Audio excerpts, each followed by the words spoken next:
ರಾಮಾಯಣ ಇಡೀ ದೇಶವೇ ತುಂಬಾ ಕ್ಯೂರಿಯಾಸಿಟಿಯಾಗಿ ಕಾದು ಕುಳಿತ ಚಿತ್ರ.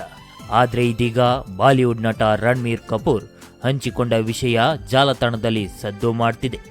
ರಾಕಿಂಗ್ ಸ್ಟಾರ್ ಯಶ್ ಮತ್ತು ರಣಬೀರ್ ಕಪೂರ್ ಮುಖಾಮುಖಿಯನ್ನ ಎಳೆಯಾಗಿ ಬಿಚ್ಚಿಟ್ಟಿದ್ದಾರೆ. ಅಷ್ಟೇ ಅಲ್ಲದೆ ಕ್ಲೈಮ್ಯಾಕ್ಸ್ನ ರಹಸ್ಯವನ್ನ ರಿವೀಲ್ ಮಾಡಿದ್ದಾರೆ. ಭಾಗ 1, ಭಾಗ 2 ಟ್ವಿಸ್ಟ್ ಕೂಡ ಹೇಳಿದ್ದಾರೆ. ಹಾಗಾದ್ರೆ ರಣಬೀರ್ ಕಪೂರ್ ಹೇಳಿದ ಕ್ಲೈಮ್ಯಾಕ್ಸ್ ಏನು ಅನ್ನೋದನ್ನ ಹೇಳ್ತೀವಿ ನೋಡಿ. ಅದಕ್ಕೂ ಮುನ್ನ ನಮ್ಮ ಪೇಜ್ನ ಫಾಲೋ ಮಾಡಿಲ್ಲ ಅಂದ್ರೆ ಇವಾಗ್ಲೂ ಫಾಲೋ ಮಾಡಿ. ಭಾರತೀಯ ಚಿತ್ರರಂಗದ ಇತಿಹಾಸದಲ್ಲಿ ಅತ್ಯಂತ ನಿರೀಕ್ಷಿತ ಚಿತ್ರವಾಗಿರುವ ರಾಮಾಯಣ ಈಗ ಜಾಗತಿಕ ಮಟ್ಟದಲ್ಲಿ ಸದ್ದು ಮಾಡ್ತಿದೆ.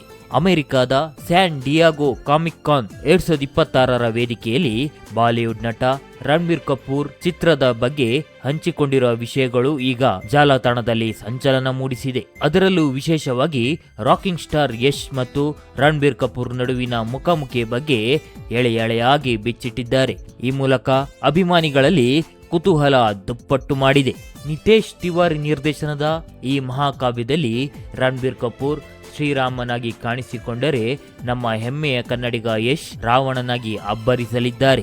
ಆದರೆ ಅಭಿಮಾನಿಗಳಿಗೆ ಶಾಕಿಂಗ್ ಎನಿಸುವ ವಿಷಯವೇನೆಂದರೆ, ರಾಮಾಯಣದ ಮೊದಲ ಭಾಗದ ಬಿಡುಗಡೆ ಹತ್ತಿರವಿದ್ದರೂ ರಣಬೀರ್ ಮತ್ತು ಯಶ್ ಇದುವರೆಗೆ ಒಂದೇ ಒಂದು ದೃಶ್ಯವನ್ನ ಒಟ್ಟಿಗೆ ಚಿತ್ರೀಕರಿಸಿಲ್ಲವಂತೆ. ಕಾಮಿಕ್ ಕಾನ್ ನಲ್ಲಿ ಮಾತನಾಡಿದ ರಣಬೀರ್, ಶ್ರೀರಾಮ ಮತ್ತು ರಾವಣ ಚಿತ್ರದ ಕೊನೆಯಲ್ಲಿ ಮಾತ್ರ ಮುಖಾಮುಖಿಯಾಗುತ್ತಾರೆ. ಕಥೆಯ ಮಧ್ಯಭಾಗದಲ್ಲಿ ಒಂದು ಸಣ್ಣ ಭೇಟಿ ಇರಬಹುದು ಅಷ್ಟೇ. ಹಾಗಾಗಿ ನಾವು ಇದುವರೆಗೆ ಒಟ್ಟಿಗೆ ಕೆಲಸ ಮಾಡುವ ಅವಕಾಶ ಸಿಕ್ಕಿಲ್ಲ.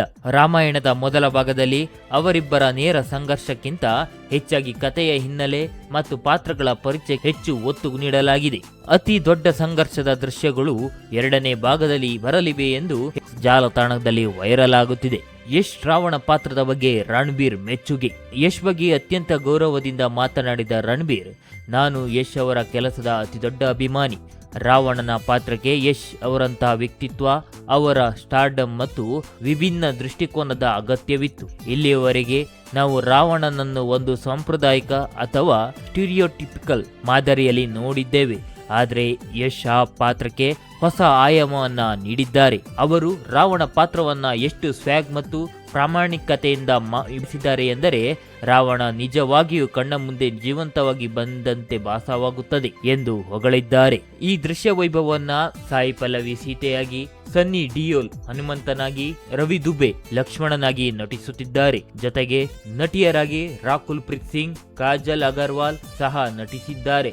ದೊಡ್ಡ ತಾರಾಬಣವೇ ಇದರಲ್ಲಿದೆ. ಹಾಗಾದ್ರೆ ರಾಮಾಯಣ ಭಾಗ 1, ಭಾಗ 2 ಯಾವಾಗ ರಿಲೀಸ್ ಆಗುತ್ತೆ ಅಂತ ಹೇಳ್ತೀವಿ ನೋಡಿ. ಸಂಪೂರ್ಣವಾಗಿ ಐಮ್ಯಾಕ್ಸ್ ಫಾರ್ಮೆಟ್ ನಲ್ಲಿ ಚಿತ್ರೀಕರಿಸಲಾಗಿರುವ ಈ ಚಿತ್ರವು 2 ಭಾಗಗಳಲ್ಲಿ ಬರಲಿದೆ. ರಾಮಾಯಣ ಭಾಗ 1 ಈ ವರ್ಷದ ದೀಪಾವಳಿಗೆ ಅದ್ದೂರಿಯಾಗಿ ತೆರೆ ಕಾಣಲಿದೆ. ಯುದ್ಧ ಮತ್ತು ಕ್ಲೈಮ್ಯಾಕ್ಸ್ ಪ್ರಧಾನವಾಗಿರುವ ಭಾಗ 2 2027ರ ದೀಪಾವಳಿಗೆ ಬಿಡುಗಡೆಯಾಗಲಿದೆ. ಒಟ್ನಲ್ಲಿ ರಾಮ ರಾವಣರ ಮಹಾಯುದ್ಧವನ್ನ ಬೆಳ್ಳಿ ತೆರೆಯ ಮೇಲೆ ನೋಡಲು ಇಡೀ ವಿಶ್ವವೇ ಕಾತರದಿಂದ ಕಾಯುತ್ತಿದೆ. ಇನ್ನೇನು ಮೊದಲ ಭಾಗವನ್ನ ಬರಲಿರುವ ದೀಪಾವಳಿಗೆ ನೋಡಿ ಎಂಜಾಯ್ ಮಾಡಬಹುದು. ಮುಂದಿನ ಭಾಗವನ್ನ ನೋಡಲು ಮುಂದಿನ ವರ್ಷದವರೆಗೆ ಕಾಯಬೇಕಷ್ಟೇ. ನೀವು ರಾಮಾಯಣ ಚಿತ್ರಕ್ಕಾಗಿ ಕಾಯುತ್ತಿದ್ದೀರಾ? ಯಾರ ಪಾತ್ರದ ಮೇಲೆ ಕ್ಯೂರಿಯಾಸಿಟಿ ಇದೆ ಕಮೆಂಟ್ ಮಾಡಿ. ಹಾಗೆ ನೀವು ಯಶ್ ಫ್ಯಾನ್ ಆಗಿದ್ರೆ ಲೈಕ್ ಮಾಡಿ. ಜೊತೆಗೆ ರಾಕಿಂಗ್ ಸ್ಟಾರ್ ಅಭಿಮಾನಿಯಾಗಿರುವ ನಿಮ್ಮ ಫ್ರೆಂಡ್ಗೆ ಶೇರ್ ಮಾಡಿ.